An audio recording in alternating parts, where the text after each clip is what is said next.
Are we ready to start? Hi, everyone.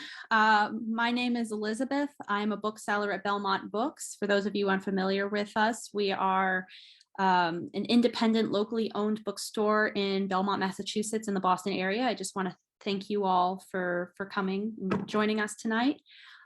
We actually have a lot of events like this. In addition to book launches and author conversations, we have we have a couple of book clubs. We have story times. I believe on the 14th, we have a book club, a virtual book club meeting for The Overstory by Richard Powers, which I want to say won a Pulitzer.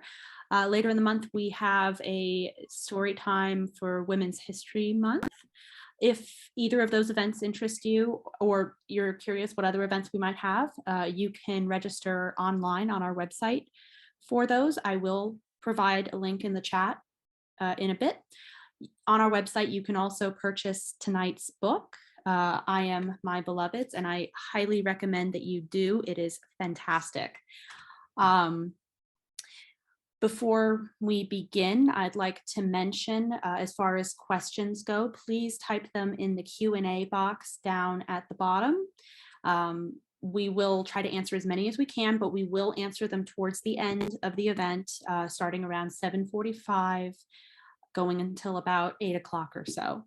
If you happen to put your question in the chat box instead of the Q&A, no big deal. We'll try to get to you as well. Before I turn this over to Jonathan and Steve, I would just like to, give a little background information on them. So Jonathan Papernick was born and raised in Toronto. He is the author of 2 short story collections and 3 novels, most recent being I Am My Beloveds. He serves as senior writer in residence in the Writing, Literature, and Publishing Department at Emerson College in Boston, where he has taught since 2007. He lives on Boston's South Shore with his wife, stepdaughters, and sons. Steve Yarbrough is the author of 12 books, most recently the novel Stay Gone Days, due out in April 2022, and you can actually buy that through our website as well. Steve is currently a professor in the Department of Writing, Literature, and Publishing at Emerson College. Now, I will put the links for buying the book and signing up for events in the chat in just a sec, but without further ado, I would like to turn this conversation over to Jonathan and Steve. I guess I'll start and say what a pleasure it is to be here with you, John. And I was lucky to get an early look at this book and was enormously taken with it. So I wonder if we could start by getting you to read a little bit from it. Absolutely. And thank you so much, Steve. I'm really honored that you took the time and that you read my book and that you liked it. It means a lot to me from such a successful writer with such an amazing kind of pile of books. So yeah, I'm going to read about 3 pages from the opening of chapter 2 of I Am My Beloveds. It'll take about 5 minutes. And then I believe Steve and I are going to speak for maybe 35 minutes or so and then go to the Q&A. So I'll just start in chapter 2. Ben sat alone on his and Shira's sensible microfiber couch, laptop propped on his knees, entirely miserable. Shira was out canoodling with her girlfriend again, while Ben scrolled through a dizzying carousel of profile pics on Tinder, leaden heart thudding in his chest. It was Shira's night with Liz, and the 2 of them were at a Pi Day party at some down-market rental in Jamaica Plain. Shira had baked a blueberry pie and dressed for the occasion with a handmade symbol stitched to her sweater. No matter how innocently it began, the night would end with Shira in Liz's bed. Ben thought he had put that nightmare of doubt and longing behind him when he had married Shira and they had started in earnest to build a life together. Shira had always been there for Ben when it counted most, offering warmth and comfort and love. He had done the same for Shira, and that finely calibrated construct of falling and catching, felt as if it would carry them through to forever. But this past year had been the hardest of Ben's life since the year his parents had died. During those endless nights, when Shira was out doing things with Liz Bird he wished not to imagine, it felt as if Shira had spirited away some essential element of himself, and that he was disappearing amid the middle-class trappings of their well-appointed suburban condo. Ethical non-monogamy was supposed to be a good thing for them, but Ben felt as if he had drawn the short blade that cut deeper with every passing day. Aside from going for another run, the only way Ben knew how to fill the emptiness he carried in his chest was to drag himself back to the apps and the confounding wilderness of online dating. He could never quite understand what cis and gender fluid and sapiosexual were supposed to mean, or whether he was ISO, a GF, or FWB, ALTR, or just some basic TLC, as he stumbled his way into a world in which size queens took sole measure of worth in inches and girth, in which bondage and domination was considered an asset, even a kindness, and every new human connection was a disposable thing with more, always more and greater possibilities, strutting their stuff just over the digital horizon. The apps were never the magic sorting hat Ben wished them to be, but that didn't stop him from returning again and again to the illuminated screen of his phone in search of someone, anyone, who would make him feel less alone. Maybe finding a girlfriend of his own would make Shira realize that he was still a man in full, not a roommate, but a husband worthy of her attentions in bed and out. Over the past month, Ben had sent out no fewer than 27 personalized, grammatically correct messages to various women on Tinder, OkCupid, JDate, and even Ashley Madison. His screen name was simply Ben Architect, not Pat's Fan 69, 420 Guy, or Who's Your Daddy. So he already had a leg up on some of his competition. That and the fact that he never began a conversation with a gross come on line about the awesome ramming power of his monster cock, or his desire to go down on her like the Titanic, but rather with a thoughtful callback to something meaningful from each of their bios. Because he looked non-threatening in his brand new cobalt blue polo shirt, fixed smile plastered to his face, he soon found himself juggling several hopeful conversations with Kristen OKC, Kristen Tinder, and Jen number 4. But these conversations often went nowhere as Ben's charm abandoned him, or the women read deep enough into his profile to figure out he was married, and they disappeared. Ben's smartphone address book was a graveyard of lost hopes. 2 Abigails, 2 Kellys, 3 Megans, one of whom Ben kissed as a Red Line train roared into Park Street Station, and 4 Jens, punctuated by a solitary Chelsea, Heidi, Kat, Lisa, Millie, Sam, Susie, Teresa, Violet, Zoe, and a woman who insisted Ben call her Khaleesi, Mother of Dragons. Most depressingly, Jane had blocked Ben months earlier when he had told her he and Shira had opened up their marriage, and he was looking for someone special, wink, wink, telling Ben she was uncomfortable hanging out with him, and that flirting had been fun when it felt safe, and that she cared about him, but she needed to step back for both herself and her husband, who would be freaked out if he knew Ben was willing to cross that line from friendship to sex. That was why when Ben's phone lit up with a simple, unexpected text from Kristen OKC saying, "Kay, meet you there at 9, Ben's heart, his tiny battered heart, filled his chest with relief. Ben stood a fit 6'1" with a straightish white smile, solid shoulders, and a flat stomach. His eyes were a neutral brown, his aquiline nose well proportioned. There was nothing particularly distinguishing about the way he looked. He'd been mistaken more than a few times for that guy from that place, but sometimes from the right angle, with just the right lighting, he believed he looked downright dashing. But he was losing his hair, mousy brown and prone to curling, not by the handful, but enough he could see his hairline creep back a few millimeters every couple of months. Ben still had most of his hair, but he was sure he'd be bald by 40. In his profile pictures, he managed to artfully crop himself mid-forehead rather than relying on the obvious baseball cap to hide his most glaring flaw. So he hoped his receding hairline wasn't a deal breaker with Kristen OKC, as he suspected it had been with some of the others. Kristen OKC, sporting a sleeveless sequin mini dress, an auburn side braid tied at the tip with a purple ribbon, and thick-framed librarian glasses, sitting at the crowded mahogany bar of a hip Davis Square night spot, looked exactly as advertised. "Hey," Kristen OKC said, spotting Ben approach. She greeted him with a friendly hug and an air kiss, which Ben took to be a good sign, as he slid into the chair next to her. Ben's lungs ached, as if they were filled with wet sand. As good as Kristen OKC looked, she wasn't Shira. He only wanted to be with Shira. Every date with a new woman followed a familiar pattern: hope, then longing, then sadness. But Ben was determined to do his best to show Kristen OKC he was the fun, kind, chill dude he promised in his profile. So that's it for now. I'm really glad that you chose that particular passage to read because I'm going to have a question for you about it later. Could I ask you to just do me one favor? Could you read the first paragraph of the novel for everybody? Sure, I can do that. All right, first paragraph. Ben Seidel's heart was still pounding from his run around frigid Spy Pond when his wife Shira swept into their living room wearing a little black dress, flared jauntily at the hem, and a pair of glossy black pumps Ben had never seen her wear before. Ben in his orange compression tights and sweat-wicking pullover could not have looked more at odds with his wife of 8 years. There you go. Okay, thank you.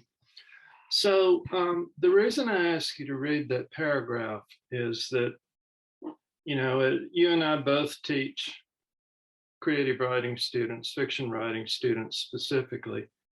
And one of the things that I always tell them, probably to the point that they think I'm just a broken record, is that in every novel, or for that matter, every story, one of the things that you're signaling to the reader early on in the book, in this case, is how to read it, how it's going to work.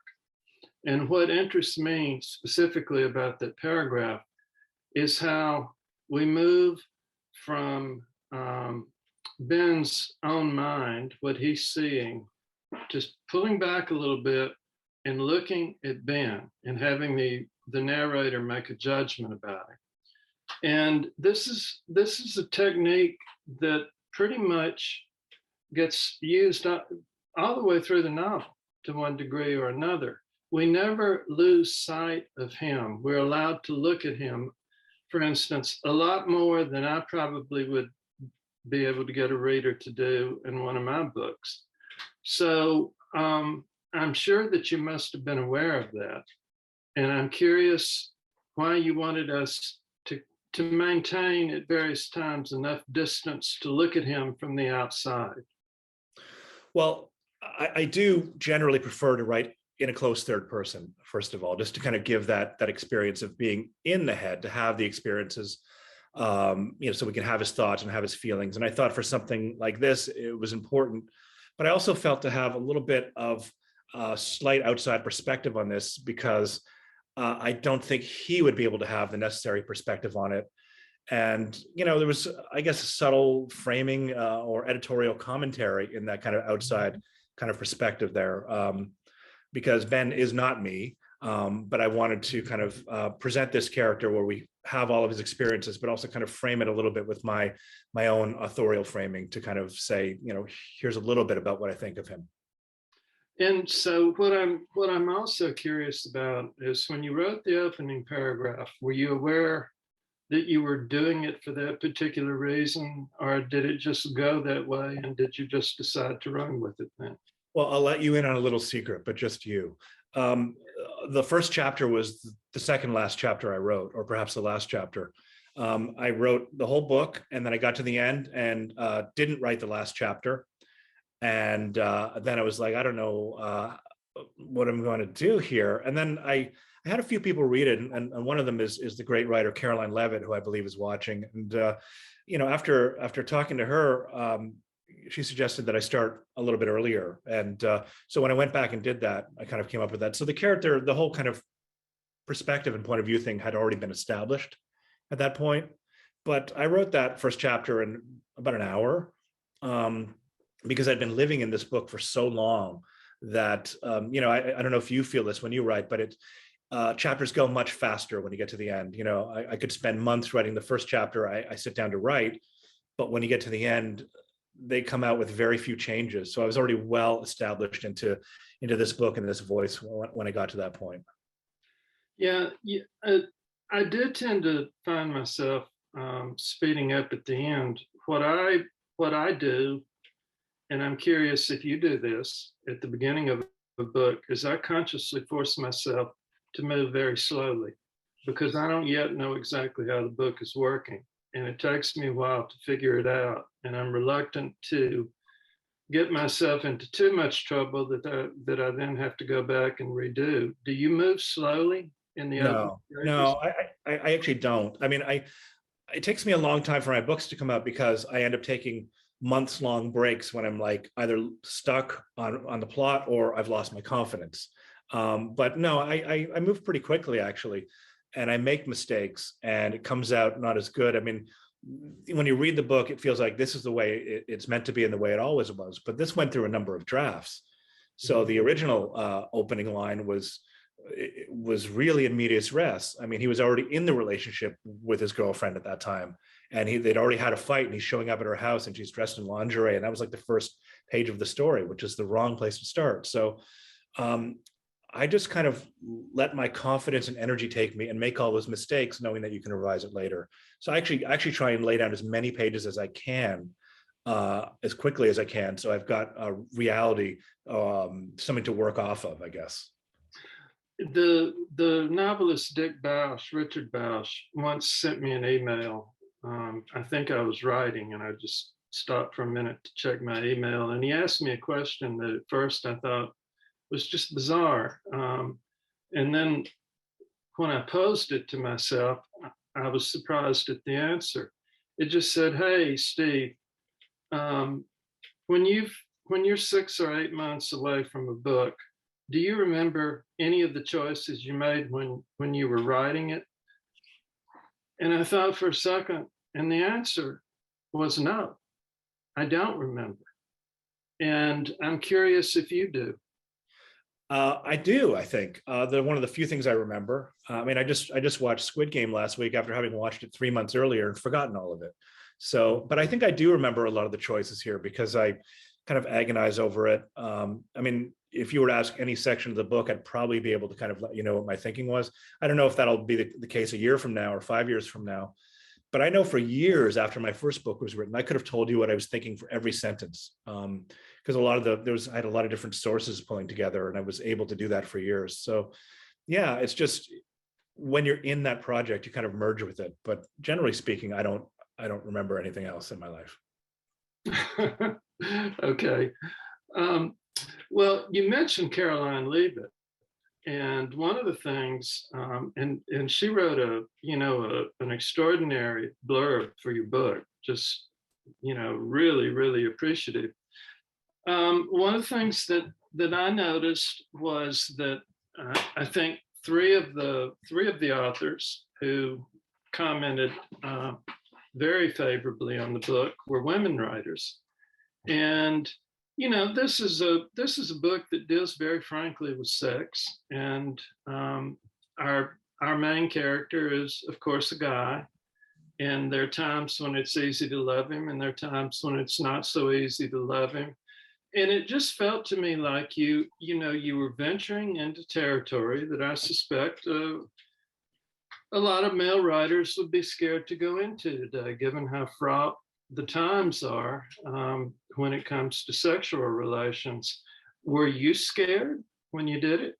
It doesn't look like you were. No, I wasn't. I don't really get scared about those sorts of things. I'm actually writing a sequel to this, and most of it's in Shira's point of view. And I actually feel like, and after a third of the way, after the first act, I feel like she's coming alive very well. But no, again, I worked very closely with another very important woman in my life. Michelle Kaplan was the person who edited my previous book, the Book of Stone, and I always thought that Michelle was the person who made me become the writer I always thought I could be.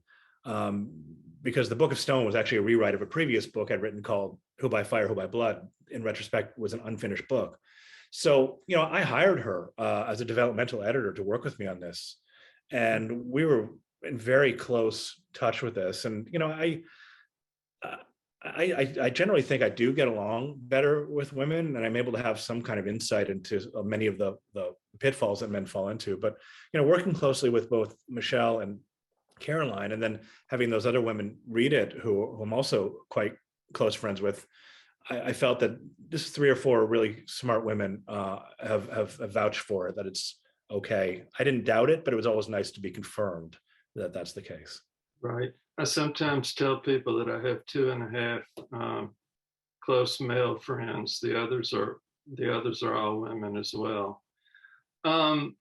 one of the things that caught me about your book that I admired enormously was that you pick some books up and they stay in one tonality the whole time.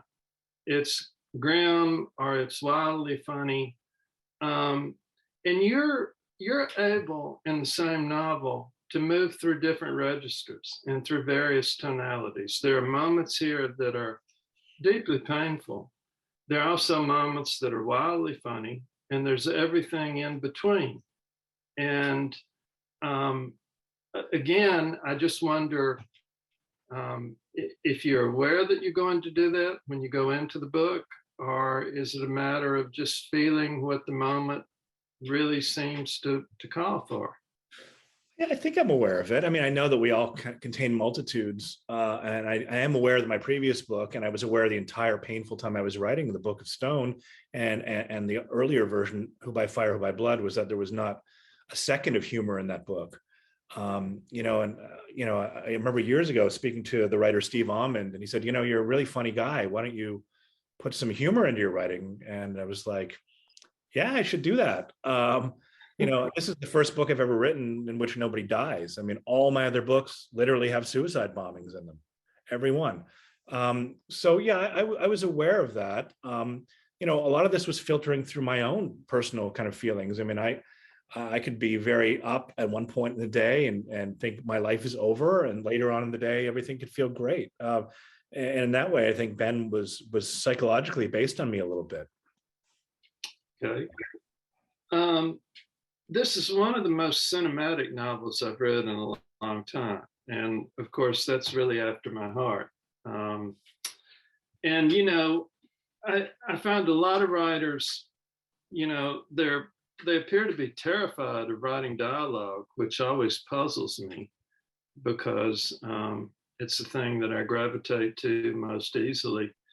What do you think the key is to being able to bring different characters on and keep them from sounding alike? Because your dialogue does everything in the world to bring the characters alive and to make them individuals. What's the key to that? Well, let me just start with the caveat that I'm going to say that I find writing to be extremely difficult. Writing is very hard. But when I get into that zone, however I get there, and it's hard to get into that zone, it just happens. I believe that there's a much, sorry, something has popped up in front of me, a much smarter version of myself, within me. My screen just disappeared here. So like your subconscious knows everything. Hold on, Kim, can you help me get the screen to come up? Sorry, but the thing just updated, and that's my wife. Sorry. Hi. Is it that box? Click on.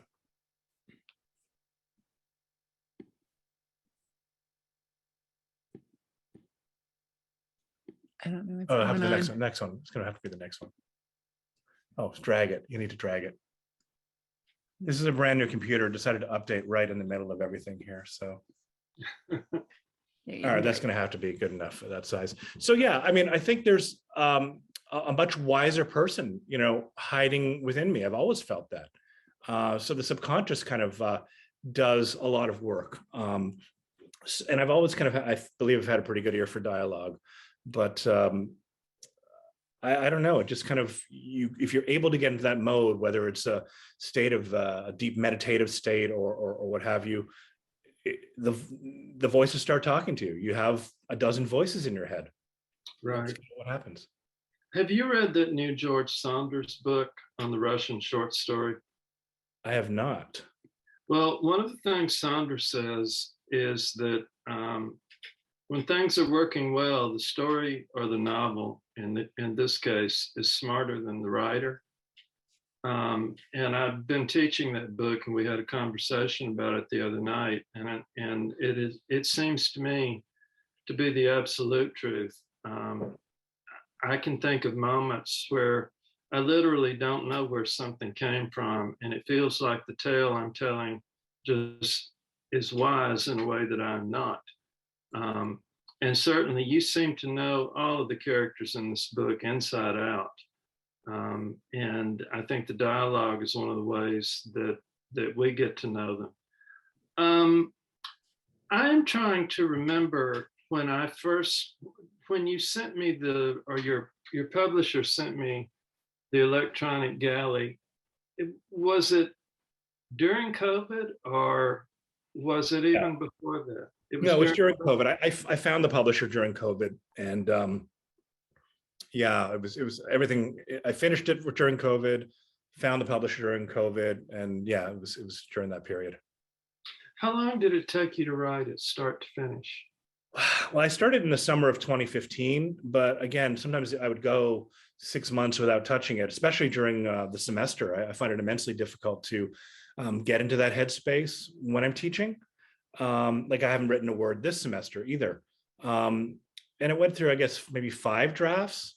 But when I was writing, things would go pretty quickly. I mean, I think in August of 2015, I went to Detroit and spent 12 days in a house there, and I wrote 12,000 words, most of which have been changed since. But yeah, it went through. It was a 6 or 7 year project, even though I wasn't writing the entire time. And did you basically have? Did the book always have the same center? In other words, we always had men, we had Shira, but did characters come and go over the course of the writing of the novel? No, I always wanted to have this as a pretty limited cast. There's really only about 4 primary characters and then a 2 ancillary characters. And they're the same characters that were there from the beginning to the end. I really wanted to keep it very limited. I didn't want to have extraneous, no secondary plot lines or other characters. I wanted it to be a really lean and fast-paced book. So yeah, these were always the characters that were there. And you talked a little bit, or maybe this is just a conversation you and I had at one point where we're talking about the psychology of the novelist. And on every one of my books, I've hit a wall at some point, somewhere around 80 pages or 100 pages. And it's at that point where I'm either going to solve some problems or I'm going to walk away from the project. And I have walked away from more projects than I would like to acknowledge probably. Does that happen to you? Have you ever walked away from a book? Yeah, and painfully so. I actually have a novel I wrote 6 full drafts of about a guy who sells the Brooklyn Bridge and ends up becoming the most hated man in America because an Iraq war widow claims to have lost all of her savings to him. I went through 6 drafts of that complete. That was 5 years of writing probably, and I just couldn't make it work. And I actually had another book I spent a few years on. It was going to be called the Sunday Synagogue Softball League, and I couldn't make it work. But there was about a 22,000 word, 75-page backstory intertwined in between these chapters, which I've pulled out and is going to be the novella that anchors my story collection coming out next year. So yeah, I have gotten rid of things, and I hate that because I don't give up easily. So instead of writing 80 pages, I'll write 300 pages and revise it 5 times and then realize. So it's tough. I spend a lot of time on that, but you learn from everything you do. And, I don't think we ever arrive as a writer. I'm always a student of writing. So every hour I spent on that Brooklyn Bridge novel adds towards that 10,000 hours that Malcolm Gladwell talks about to become an expert. But it's still painful. Right. Did you have any moment like that in this book where you felt like you were really stuck and you had to fight through it? I felt like I was stuck, and then I hired Michelle Kaplan. And this is, if anyone wants to hire Michelle Kaplan to help you with your work, I mean, she's incredible. I mean, yeah, and she always helped me get unstuck. I mean, she gets my work like nobody else does. And, a 15-minute conversation would just give me, months worth of possibilities of what I can work on from there. So she's been a godsend for me in my writing career. and hoping to be able to work with her a little bit on this new book as well. We had a brief conversation a few weeks ago, but I do get stuck. But sometimes that right person can turn that key in your mind and unstick you. So when you get through with the novel, and when you've gotten all the way to the end of one, and when the novel is I think one of the things that comes across in this book is that the writer is really involved in the lives of these characters. You care about the characters, and you're able to make the reader care deeply about the characters. They seem so real on the page, and I know that they must have seemed very real to you when you were working on the book. So when you're finished with one, is it unmitigated joy, or do you ever feel a certain degree of sadness to have to let it go? That's a really good question, and I'm not sure I know the answer. I mean, I think, well, in this case, there's going to be a sequel, but I don't know. I think I don't know if I feel anything until it's published, because then they really exist. Other people are reading it. If I finished it and it's sitting on my computer, I always feel this nagging sense of doubt that it doesn't really exist yet, maybe until other people see it. They need that kind of validation for that. But it was nice to spend time with these characters. Again, in previous books, I've had psychopaths and suicide bombers, so it was a relief to put them away. But in this case, I mean, they felt like the kinds of people that I might possibly know. So they felt pretty familiar, but I don't think they're gone yet, because again, I'm still thinking about what their next step is going to be. Yeah, I lived in Oxford, Mississippi for a number of years, and I know a fair number of people from William Faulkner's family, or did know them when they were alive. And I think there's a mistaken impression that Faulkner wrote drunk, but typically he didn't. I mean, he did when he was in Hollywood.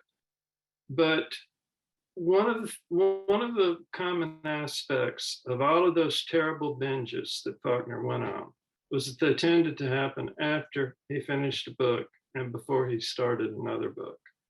And I have no way of knowing what was in his mind, but I know that for me, if I really love the characters in a book, I tend to feel that sense of sadness at letting them go. So I just was curious if you did. No, I think that does make sense. Again, in this case, they're not gone yet, because I still need to think about them. And I knew around the time I was finishing it, I was thinking there might be another chapter for them. And with the previous book, I was so glad to be through with them. But I find I'm definitely I'm a lot happier when I'm writing. And I spend so little time writing out of all the time that I'm awake and alive. As I said, I haven't written at all this semester. There is something about playing God in miniature and having these intimate moments in creating these characters. You're literally breathing life into them by putting their words onto the page. And that's a very powerful thing. And if I was able to do that every day, I think I'd be a much happier person. Yeah, I'm certainly at my happiest when I'm writing, but I used to think I would write more books if I didn't have to have a job, but I look at just how lazy I am in general, and I think I've probably gotten all the books out of myself so far that I had in me anyway. Something that I don't know about you, Jon, even though I've known you so many years, is I don't know what writers really made you want to be a writer, because that's a conversation we've never had, and it's always one that I want to have with the writer I admire. Yeah, well, there's a few. That's a good question. I mean, the very first one was Tolkien. In second grade, having my teacher, Mrs. Spooner, call us all onto the carpet and read The Hobbit to us. I mean, I was 6 or 7 years old, and I knew I wanted to be a writer back then. And for the next few years, I didn't know what fan fiction was, but that's what I was doing. And there was a Lord of the Rings cartoon movie, and they did a book of it, and I would trace all the pictures from there because I didn't know how to draw, and then write Tolkien fan fiction. And then later, I think discovering Henry Miller in my late teens made me feel like I could be a writer, just reading it. Because I think I'd always thought that writing was supposed to be a little more decorous, and just seeing the kind of sloppiness and vulgarity and energy of his work really made me feel I could do that. So he was a big influence. It may not, well, maybe you can see it here a little bit, but he was a huge influence. And then later on, in my 20s, Milan Kundera was my favorite writer. I loved his writing. I think some of the more, I don't know, some of the philosophical bits maybe come from him.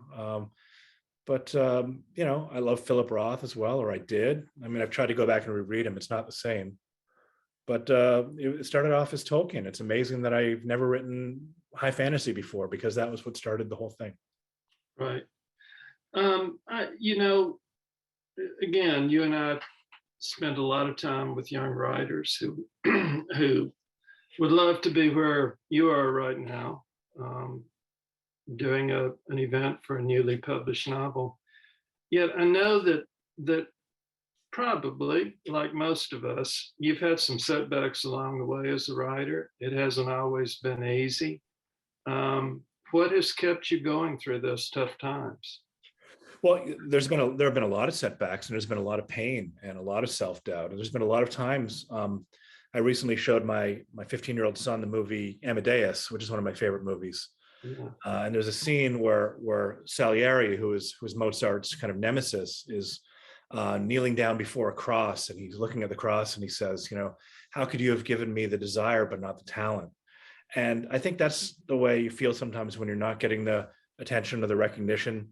I went through a really dark period. When I was writing this book, I thought this was really a book that had a broad appeal.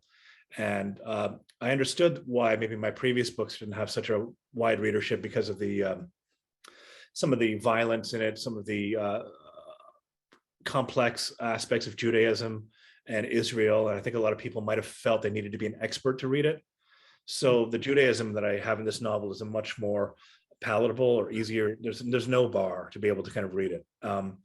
So I thought this might be a book that a lot of people would be interested. So when I was looking for an agent for this during COVID, I was turned down or ignored by 65 agents, and it was devastatingly painful. I didn't know how I could go on. And once again, I was saved by Caroline Levitt. I reached out to her and I said, Caroline, I don't know what's going on. I mean, what's going on here? I can't find an agent. And she said, well, why don't you reach out to Lou Aronica at the Story Plant and use my name? And I did. And he right away responded, because everyone loves Caroline. And he read it and said, if you'll just change the last chapter, I want to go with it. And it helped. But there's a lot of doubts. I mean, this book came out with 0 pre-publication reviews. I've had starred reviews from Publishers Weekly and Library Journal, and nobody touched the book. So it's an ongoing thing. But then you hold the book in your hand, and I realize, like, right now there are people in the world, maybe not a lot, but people are holding this book in their hand and reading it. And that's an amazing thing to know that the words that I put down while I was sitting alone in my room, or in a room in Detroit, or wherever, they're reading the book and seeing these characters that I created. So it is tough. And I often tell my students that if you can do something else, if you have another talent, then you should, because there's going to be a lot of pain. I just don't know what else I'm good at. And when it works, it works. It's the best feeling in the world. But I don't think we ever arrive. I think we always want more than what we have. But I did play a mental game on myself. I kind of learned from one of the meditation apps I use, go back to a different stage in your life and look forward to where you are now. So I go back to 20 years old at York University in Toronto, saying that I wanted to be a published writer and I wanted to teach writing. And 30 years later, I've got 5 books out, with a 6th one coming out. I've been teaching at the same amazing school for 15 years. And by all accounts, that's as much success as I could have ever imagined. So sometimes you just need to reframe things a little bit. And if I can do that, I realize that I'm living my dream life. Yeah, I tell students that when I was where they are in an MFA program, my goal was to publish something before I turned 30, publish a book before I turned 40, write 3 good ones before I died. And that, if someone had told me when I was 22 or 23 that I would ever come close to having anything like the life I've got. I just wouldn't have believed it. The distance between where I was, and where I've ended up, it just doesn't even feel possible. And I think I'm sure there's some younger people watching this event now, and I think it's really important to know that, no matter how successful a writer is, they've probably experienced some real troughs, and sometimes the troughs last a long time. My feeling is, if you come out of it with a book as good as this one, it's all worthwhile, and I'm pretty sure that you feel exactly the same way. Well, thank you. And there's nothing like holding the book in your hand after it sits on your computer for 5 years, and you wonder what'll happen. And I think, again, we always want to do better than we do, but there's a stack of books I have that's more than a foot high now, and those are all words and people that I created. And sometimes that carries me. I know a lot of writers say they don't read their work after they do it. I do. I go back and read my work sometimes to convince myself that I am good and I can do it and I can do it again, because there is a lot of doubt and there's a lot of resounding silence. First the agents, and then not being able to find people interested in reviewing it was tough. And now I'm going to go out and sell the book one book at a time, and it'll come out in paperback next year to give it another chance. Hopefully people will read the book and love it and tell a friend, and they'll read it and they'll tell a friend, and just do it the old-fashioned way, where word of mouth. And I think that can work. Yeah. You mentioned that you have a story collection coming out in a year. Could you say a little bit about that? Yeah, it's called Gallery of the Disappeared Men. They're pretty much mostly older stories, stuff I wrote 8 or 9 years ago, but I think the first story is one of my favorite things I've ever written. It's actually a first-person perspective story about a woman who survives the Holocaust and moves to a town like Waltham and marries a watchmaker and ends up getting tangled up with a gangster. And I love that story so much. It just feels like I brought something to life out of the dust, and I'm in love with it. But a lot of the other stories are very dark, very disturbing. One of them has been turned into a short film. I'm still waiting for it to be completed, but involves skull fucking. So there's some pretty dark stories there, but I think there's an intensity to those pieces that I think makes them memorable. I don't know if it's as good as my other collections, but I love it like I love both my children. They all belong to you, and they're things you've created. And it's just nice to have a kind of a mosaic of different kinds of stories. Again, some of them are hilarious, are funny, and some of them are dark, and some of them are very sexual. And I've got flash fiction. I've got a 500-word story in there. I've got a 22,000-word story. So it's nice to kind of work in different forms and lengths. Right. I know we're supposed to get through with our portion at 7:45, so it looks like there's maybe about 30 or 40 seconds left. Could you just also say something about any other future projects? You mentioned you were writing a sequel, and it sounds like you have a number of things going at once. Well, I really would love to have this book and the sequel turned into a streaming series. I found an agent last year who's interested in selling the film rights, and we had a close call back in September with a production company, but we've heard nothing from anybody since. But I think you'd said before it was cinematic, and I think all of my writing is kind of done in a very visual and talky way, and hopefully there'll be a way to kind of turn this into something that you'll be seeing on one of your streaming services. And if that happens, I'd love to be involved in that project and adapting it in a way that's open to whatever people I work with, to make it the same but also something different, because I've seen adaptations that are quite different, and I'd just love to be part of that and kind of get a little more involved in screenwriting. All right. Well, listen, our time here is up, but I've really enjoyed talking with you about the book, and I love the book, and I urge everyone to run out and grab it. Thank you so much, Steve. You're such a gentleman. I appreciate it. All right. Well, that was a riveting conversation with a lot to think about. Now we have some questions. to go through. There's people have been really talkative tonight. Let's see.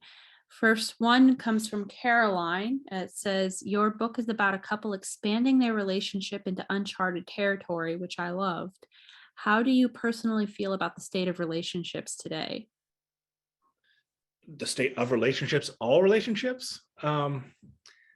Well, I think marriages are changing and relationships are changing. I think if I'd written this book a generation ago, this would have been a book about adultery and cheating. But I think today more and more people are revisiting how a relationship is, and trying different forms of it, whether it's an open relationship or a triad or who knows. And I think it's really exciting and interesting because it leads to so many more possibilities. I mean, I think in previous generations, a lot of people stayed married and they cheated, or they were just unhappy. And I think now to be able to do different configurations, or even with your own partner, kind of meeting other couples, I think it says a lot for kind of the future of relationships, that people are kind of more open-minded. And I don't know where the future. I don't know. I think it's a good and exciting thing. And I spent a lot of time listening to Dan Savage's podcast, and there's millions of different ways people have relationships, and people are becoming more and more kind of accepting about all kinds of things. I think it's awesome. Okay.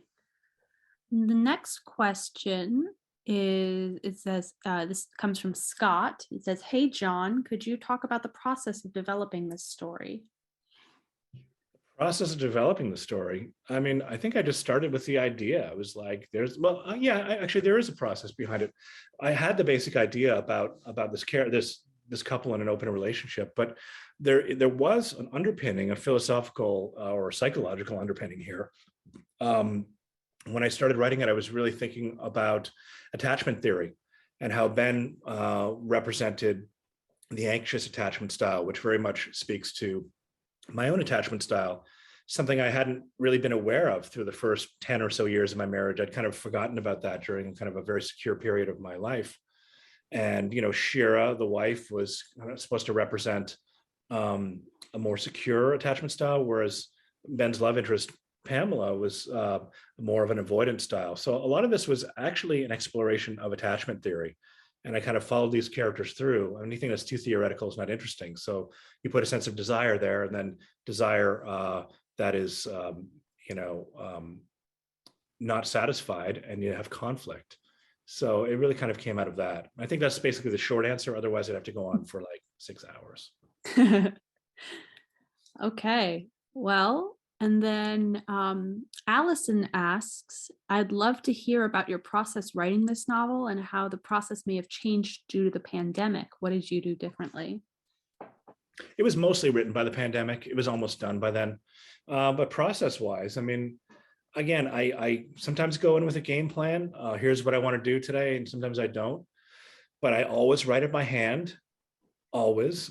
Can never read my handwriting. So as soon as I get to the end of that writing day, whether it's 1 page or 8 pages handwritten, I then dictate it onto my iPad, because I also don't type, and then kind of clean it up from there, and then print it up usually, and then read over it with a pen and make little changes and constantly go over that.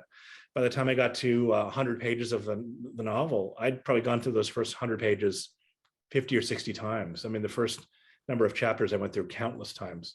So, every time I move forward, I always go back and clean up the previous chapters, because to me, I don't like having ugly sentences out there.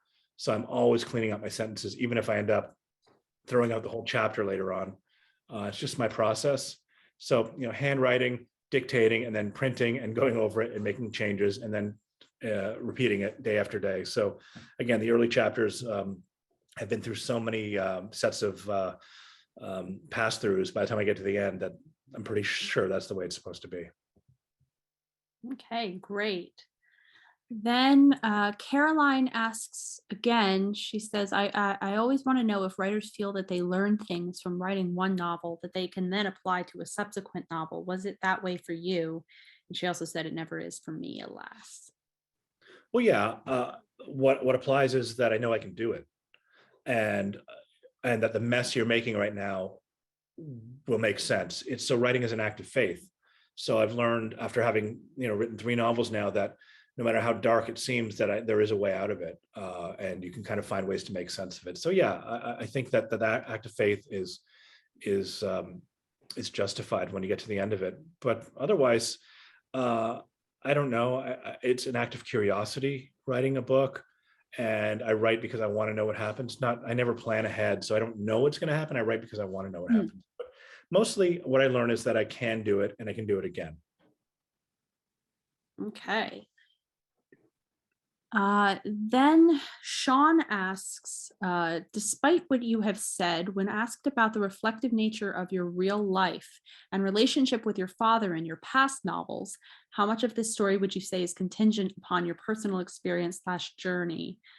He also says no wrong answers, obviously. Oh, well, I have a great relationship with my father. I mean, we feuded a little bit recently about politics, but I think I'm extremely close with him. And in my previous novel, the father was a monstrous character who was a judge. And in fact, that character was written as an act of love for my father, because when my grandfather was dying, he had believed that my father, as a lawyer, had become a judge. It was his dream, and he was so happy that my dad had become a judge. And my dad never became a judge. He didn't. That just didn't happen. So when I wrote this monstrous judge character, it was an act of love for my own father. That being a judge does not make you a good person, and you don't necessarily want to be that. As far as in this book, the question was a little complicated. I just kind of latched on the part about my father. If you can give me just a kernel of. Sure. It also asked about, like, how much of the story was based off of your own personal experience. Well, all of it and none of it. I mean, there's of the episodes in the story, there's probably less than 0.1% of things that actually came from my life. I'm a fiction writer and I create things, but I think all of the emotional stuff is filtered through me. Ben is very much out of the same psychological mode as me. In this book, his parents had died in a tragedy beforehand. In this case, I just wanted that to be a way to illustrate his anxiety with relationships and his fear of losing them. And that is something I have within my own relationships. And that goes way back to my childhood when my parents were divorced and I lived with my mom, and I was 6 years old and I'd come home from school and she wouldn't be home. I was a latchkey kid with no key, and I would like bang on the door. I'd knock on the door. I'd ring the doorbell. I'd shout through the mail slot and she wouldn't be there. And I remember doing this for 10, 15 minutes in disbelief. And I think that was the formation of my anxious attachment style. I mean, it's so interesting how quickly you can go psychologically back to the age of 5 or 6. And I think a lot of that I put onto Ben in this story. Wow. Okay, then Caroline asks again, you sometimes stop writing because you lost confidence. What makes you get that confidence back? People like Caroline. I think sometimes just having people say you can do it and you're good, because it's important to have people who support you and love you in your corner, because out there in the literary world, it's pretty tough. I mean, as I said, I couldn't even get called back from a few agents that I'd met personally and had good experiences. There was even one agent who said, I wanted to represent your first book. I loved it. If you ever need a friend in the literary world, I'm here. And when I reached out to her 3 times about this book, she ignored it. So you want to, those kind of things are tough. You start to feel invalidated and that you're no good. But then knowing that there are people that are touched by your work, it kind of gets you going again. It's kind of cyclic. I'm never able to stay confident for very long, but also the lack of confidence doesn't last forever either. And I think perhaps moving forward, realizing that it's a cycle and that it'll come back around, maybe that'll mitigate things next time it happens. Okay. Now, Scott asks, what is your writer's routine? Do you work with a daily word count, page count, or time limit? It depends. It really depends. I mean, sometimes I'm like, I'm going to write 10 pages by hand today, which I've done a few times, and then I'm going to stop. And usually those days when I write 10 pages by hand, I accomplish that in about an hour.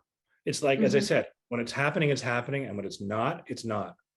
So there's other days I've sat down and I can't write a sentence. I Right. get very afraid. I'm very afraid of writing a bad sentence. And sometimes I don't write anything at all for fear of that. And I know that's terrible. Mm. I tell my students that they should always write and not be afraid, but I'll admit sometimes I get afraid of seeing that there's nothing left in the tank and that I'm an empty person. And some days that's the case, but other times you come back around and and it flows if you can get into that place. So Yeah. I don't have a routine. I'm going to break a little bit of news here. I've actually been granted a presidential leave at Emerson College. So I've actually got fall semester off and I'll be spending 4 to 6 weeks in Israel, in Jerusalem. And I definitely want to get into a daily schedule there because I won't have my schoolwork to think about.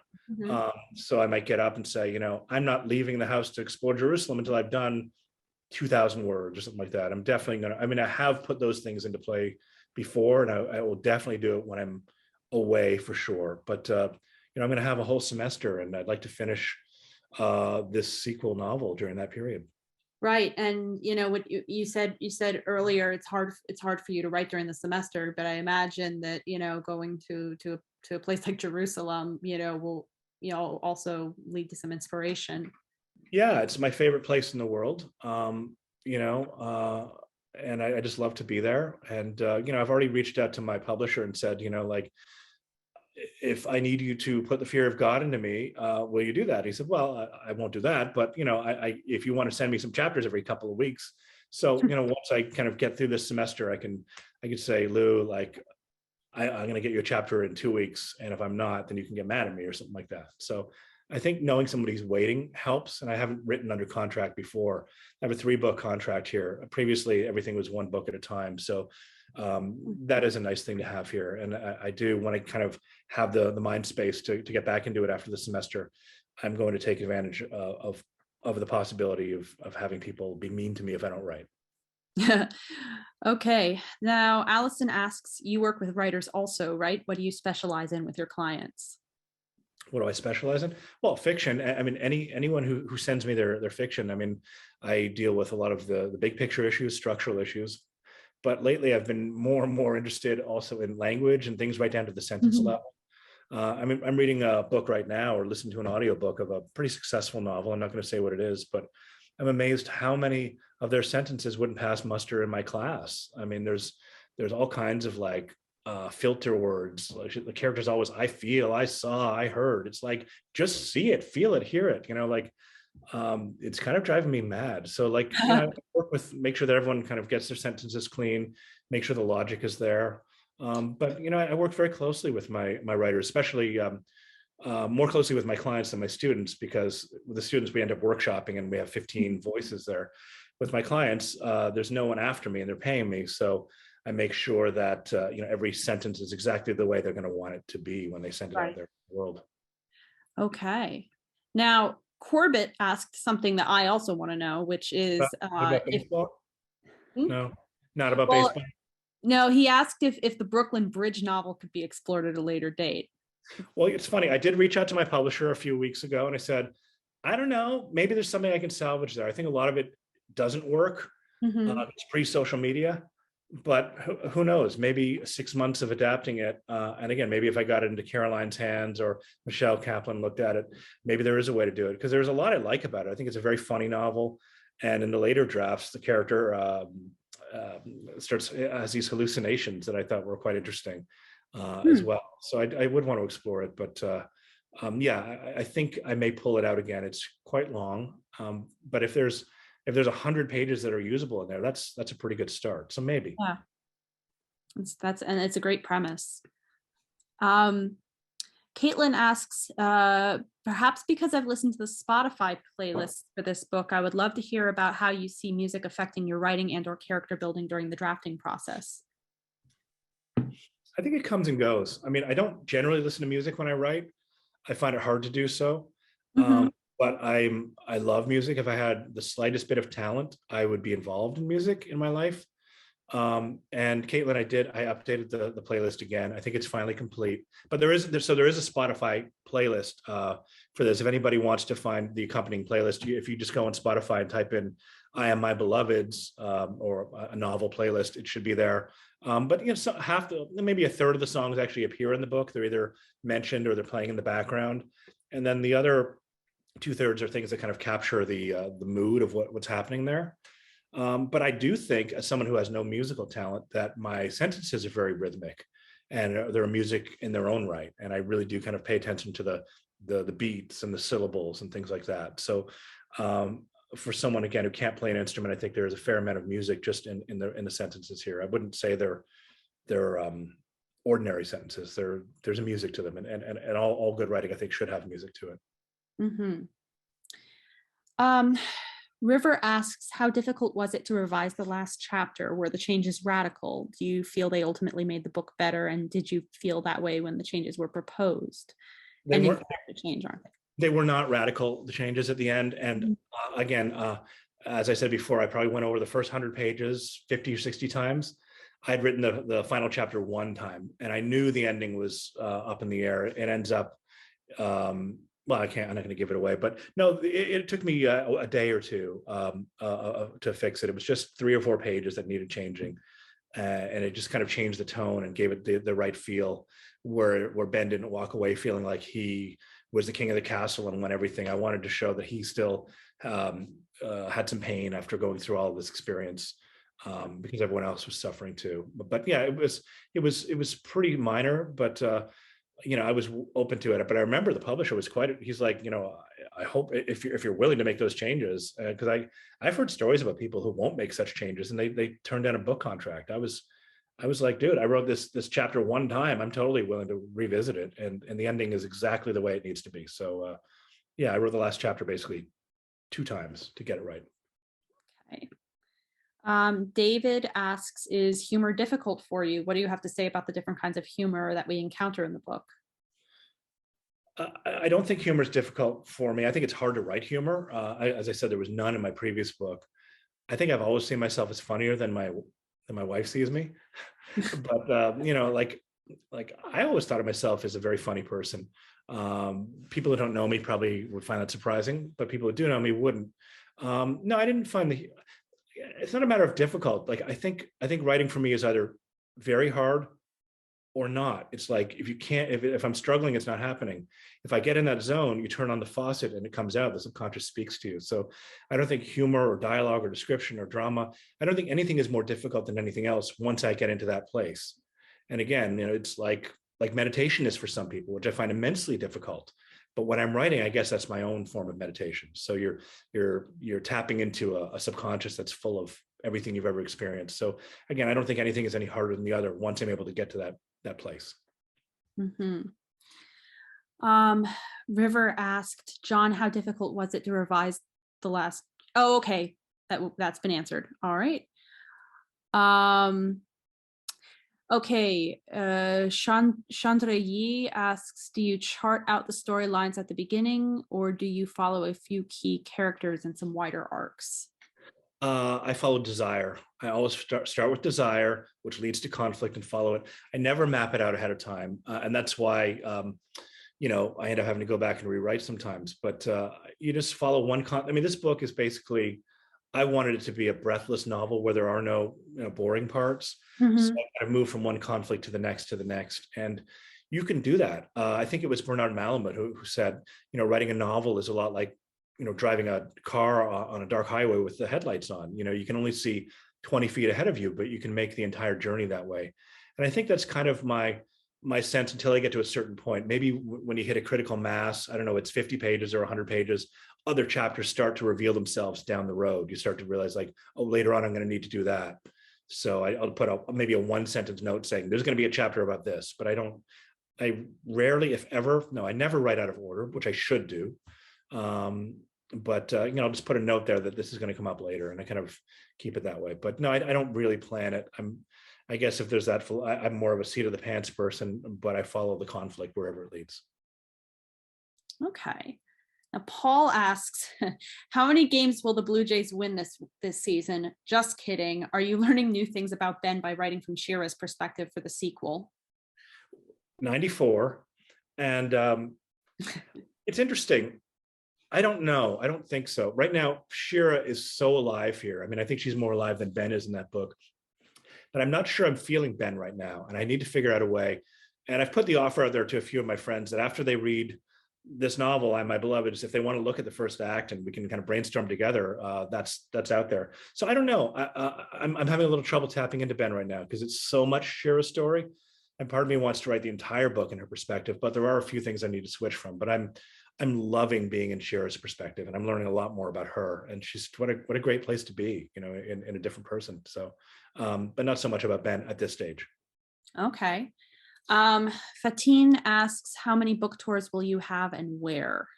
Well, I'm coming to San Francisco and I'm staying with Fatin.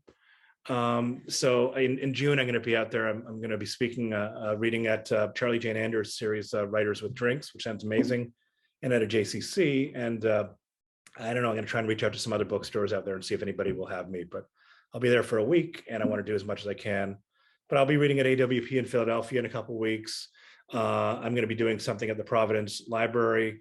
You know, things are kind of coming piece by piece. In July, I'll be in Toronto. I don't have an event set up, but I'm going to try and set it up with a couple other writers. So we'll see. It depends. I love being out in public. I mean, this is a great opportunity doing it online, that I have my friends from all over the country and all over the world that are able to attend. But it will be nice to get back in person. And you know, as more people read the book, I'm sure things will come up. So I'm open to whatever comes my way. Okay, and the last couple of questions. Jessamine asks, it's always been a struggle for writers not to procrastinate, but the internet makes it harder than ever. I'm curious about the state of your ability to concentrate. It's the worst. I have the worst concentration in the history of the world, I think. It's possible that I could look at my phone 40 times in an hour. Mm-hmm. So it's tough. And I've done things before. I've taken my phone, I've locked it up in my mailbox, and then I've taken the key and I've put it somewhere else. And then an hour later, I'm going to get the thing out. So I find it very hard to concentrate. I think sometimes carving out space, again, it's very hard during the semester because I've got other little responsibilities always floating around. So I'm hoping in the fall when I'm off, I'm really able to say, you know, like 3 hours, Kim, here's my phone, and just do it. But I find it immensely difficult to concentrate. So when I do get into those rhythms where I can write 10 pages in an hour, which is rare, it's an incredible feeling. You know, you're basically just a scribe for yourself, for your subconscious, basically. But I have immense difficulties. The phone, I'm addicted to it. I can't believe I haven't looked at the phone in an hour and 9 minutes. Okay, and last question from Sarah. How do you decide what changes to accept or reject when you get that kind of feedback? I think good feedback should never be a surprise. Mm-hmm. It's always like shining a light on something hidden under a rock or something like that. And it should be an aha moment. You know, if anyone gives you something that's totally out of left field, it's usually bad advice. But again, luckily with my editor, who didn't work very much on this book, it came to him pretty clean because of Michelle and Caroline. But he's read through the first act, and you know, his feedback was very complimentary and pretty helpful. So again, if I get stuff out of left field, usually it's just the wrong reader. You want to find people that are speaking your same language. But I've been pretty lucky with that. Great. Well, that was it for the questions. It's been a lively night. Lot of good commentary. Jon, Steve as well. It's been a pleasure. To everyone else, thank you for joining us. And again, you can buy the book through Belmont Books, our website, if you are within the US. We do ship. Did you want me to come by and sign some books? Do you have them in the store yet? Have they arrived? I don't know that they've arrived yet, but that would be wonderful when they do come in, and I certainly would like my copy signed. Sure, yeah, it should be in the next week or so, because I know Amazon is a week behind in getting online, but Amazon seems to be getting their act together now. So I think there was a lot of boxes sitting unopened in warehouses, and I think they're going to be opened right now. So yeah, I'll be happy to come in and sign it. for sure. Fantastic. Yes. And to everyone else, I really hope you enjoy this book as much as I did. It was wonderful. Thank you so much. And Steve, thank you. And Elizabeth, thank you. And thank you all for coming. I can't wait to see you all in person, whether you're in Canada or wherever, but I hope to see all of you sometime this year.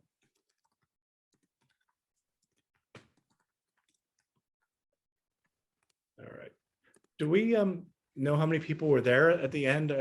My screen shrank down after So 39 at one point, including us, but then I couldn't access the. at peak, it was over 40. Yeah, good. So that's a good turnout. Are you pleased with that number? Hmm? Are you pleased with that turnout? Yes, that's a good number. Excellent. Good. Well, that was a lot of fun. So I'll reach out maybe next week. I'm up in Waltham twice a week. Okay. So maybe I'll swing by, and if the books are there, I'll sign them. But thank you so much. This was a lot of fun. I think this is a great success. Hopefully, moving forward, people will be doing live events again. It looks like we're heading that way, I think. It looks like it, yes. There was a lot of benefits about doing this because I have so many friends in other cities. So this worked out really nicely. It really did. Thank you so much. Thank you. Take care. You too. You're getting all your little texts and everything coming in now. It's-